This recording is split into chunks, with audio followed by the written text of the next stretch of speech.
Trump has just become president. It's only been a couple of days, and already information is starting to flow in that confirms that the suspected ties between the Trump campaign and Vladimir Putin's Russian government actually were there. And so this is coming from Russia's Deputy Foreign Minister Sergei Ryabkov, saying that communications between the government and Donald Trump's campaign were on a sufficient, responsible level and that they were part of routine, everyday work. They were in everyday communication. The Russian government with a campaign that at that point looked like it had no chance of winning. Trump campaign spokeswoman Hope Hicks told the Post in an email the campaign had no contact with Russian officials, which means daily contact, I take it. Ryabkov said, "I cannot say that all of them, but quite a few have been staying in touch with Russian representatives," referring to people in Trump's entourage. Now, that doesn't mean that they didn't try to contact Hillary Clinton's campaign. They did. Ministry spokeswoman Maria Zakharova said representatives had reached out to the Clinton campaign as well and been rebuffed. Perhaps they were rebuffed daily, though, to be fair.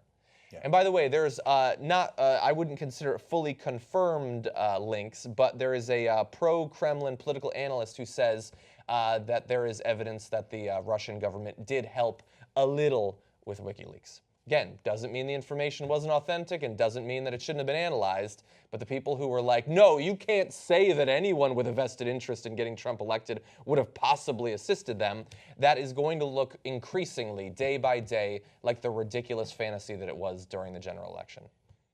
I hope Elizabeth Warren prosecutes him when she becomes president, because this guy, the Russians didn't help him out of coincidence. No. They didn't help him because they were like, I kind of like his policies better.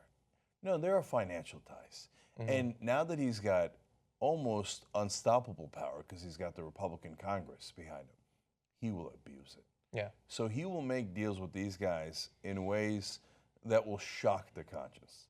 And so when he is routed in 2020, I better not hear a Democrat telling me we don't look backward, we only look forward. Yeah. Okay? So now, this Russian news that we have today, okay. I remember all the folks, you don't know that it's the Russians.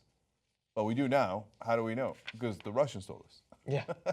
So it turns out, yeah, not only was it the Russians, they're bragging about it now. Yeah. So we covered it because the emails were real. Yeah. And what they told us about American politics were very important. Yeah. And so you had to know those, and we told you what they were about. We told you the magnitude of the issues there. And to this day, I get criticism. How dare you betray Hillary Clinton by covering what she really is before the election, okay?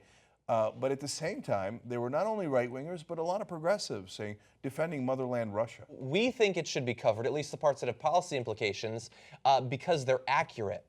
And some people reported it because it's accurate. But the people who reported it and salivated over it, not based on like a commitment to journalism, but because it could potentially hurt Hillary Clinton, it wasn't enough for them that the information was accurate. It had to be pure. It had to have no sullying whatsoever. Reporting it is the highest calling of any journalist. And how dare you say that potentially true information came from a shady source? Those people wanted the aura of false purity, and they couldn't be honest about the possibility that the Russian government was involved. And again, we'll say it for the 17th time in this video, that doesn't mean the information was false, and it doesn't mean it shouldn't have been reported. But you have to be realistic about how even accurate information is attained in the first place. Look, I'm going to go further. There's some progressives out there that just, they're stuck in ancient history, and they defend the Russians because, oh, no, we were unfair to the Soviets. The Soviets don't exist anymore. And guess what? They sucked. They were terrible to their people. So you shouldn't bother defending them. Yeah. That doesn't mean that extreme liberal ideology, or you don't want to call it extreme, whatever, socialism, communism, it doesn't. We're not talking about that. We're not talking about that. We're talking about the Soviet Union, which you're still obsessed by. Let it go. It's ancient history. And Russia. So now, they have this instinctual, no, Russia's good. Russia's good.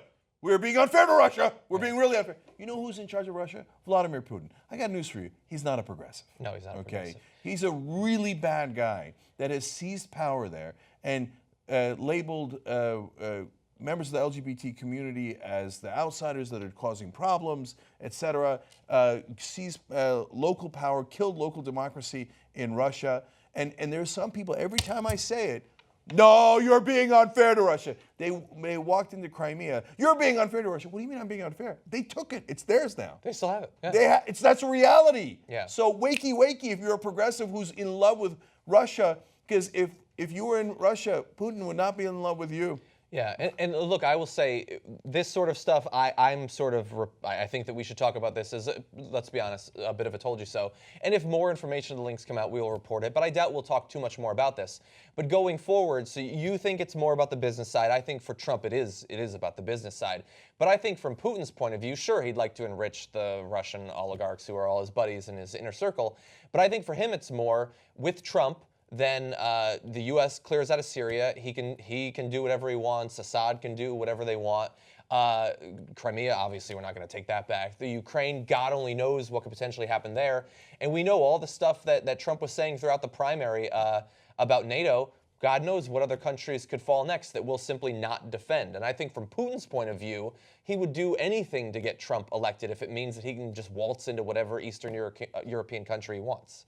So be on the lookout for those moves, by the way, in the next 6 months. The Young Turks isn't just us. It's also you guys. You make this show possible. And we want to thank you for it, and we want to grow together. We want to be too strong. TYTnetwork.com/join. Let's do it.